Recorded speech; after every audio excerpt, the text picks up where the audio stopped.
Okay, we are picking up speed very, very slowly.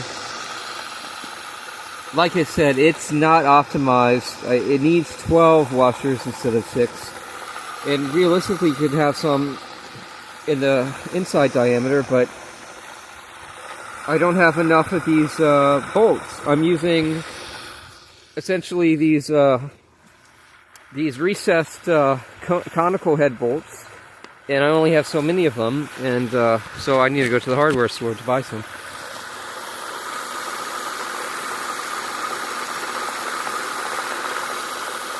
And we do have, I think, a steam leak. No, actually, it's working pretty good. So it's working better than I thought it would. You can hear it picking up speed. And so we put a little more wood on the fire. We are going to be running out of water soon in the boiler because it took me so long to actually get this thing. I'm going to fill it one more time, and I'm going to try to burn some of that bigger wood and start again. I'm getting so much smoke in my face.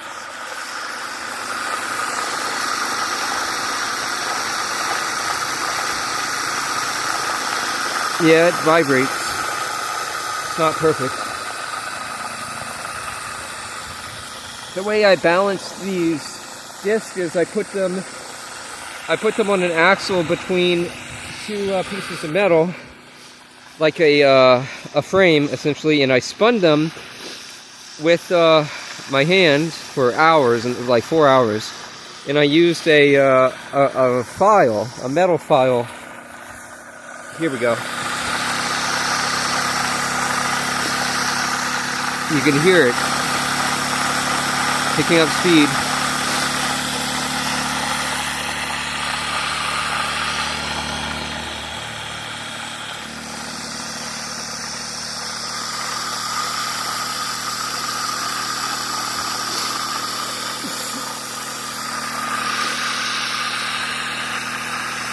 Oh yeah, it's vibrating like mad. I need to make a mount. Like, I need to make this whole thing, including the firebox, on wheels with a frame, with a metal frame, and insulate the thing thermally to get the highest efficiency. I mean, for the first steam engine I've ever built in my life, I would call that a success. This thing took me over 2 months to build because I just I don't have very many tools and materials, so it's like I had to work with what I have.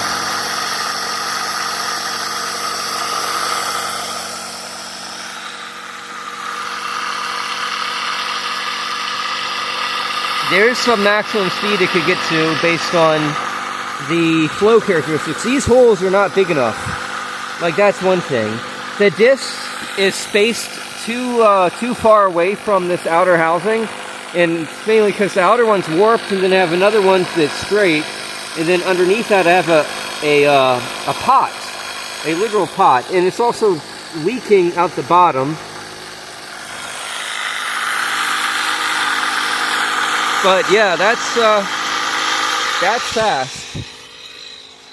Oh, you can hear it rattling. That's another thing. I need to weld on a nut and put in a set screw to hold in these bearings and keep them from coming out or vibrating and spinning around. If they spin around, they're gonna wear down. I mean, it seems to be working, but it's definitely freaking rattling all over the place.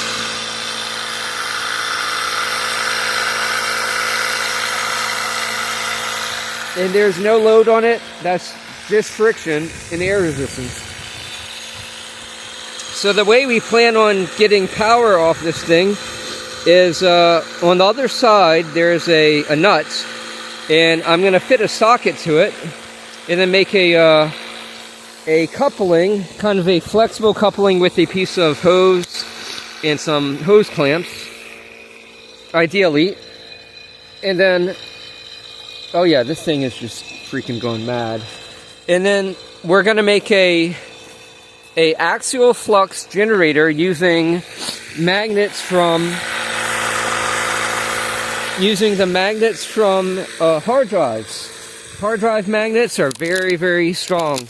And so I'm going to have a disc that's made that has magnets kind of clamped to it with some bolts, like a disc and then these little bracket things to hold the magnets on.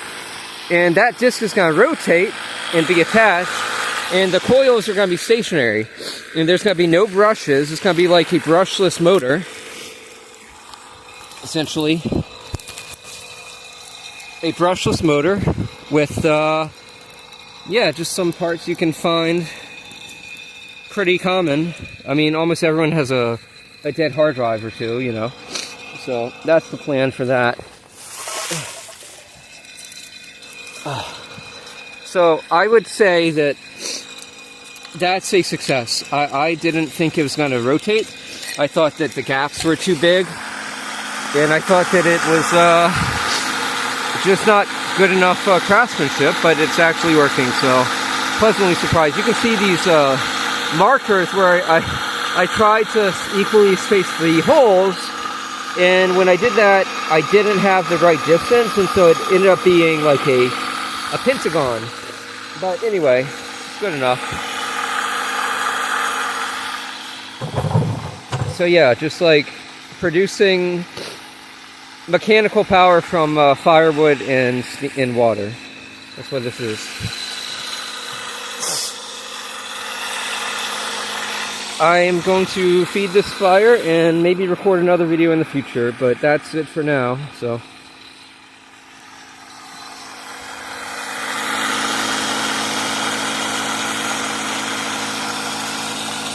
Oh yeah, and the steam is still coming out super hot, so there's a lot more energy that's available to be to use.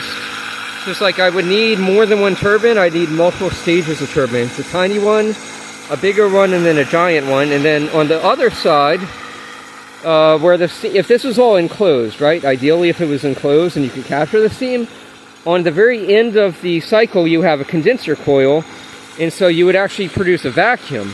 You would cool the steam down to room temperature, and you'd produce a vacuum, and then you'd pump that condensate, that water, back into the boiler, and then you have an actual full Brayton cycle power generation. Because as this is, it's like a half Brayton cycle. You only have the heating part. You don't have the cooling part. But ideally, you would have vacuum sucking the steam.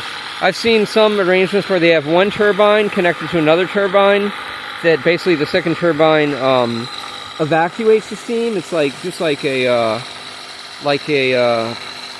turbocharger in a car. Essentially, people make these turbocharger jet engines. It'd be like that, but people have done this with two turbines. One feeds the other one. So we'll try that in the future when we get more materials. But yeah, that's a success. I'm just gonna enjoy it for a bit.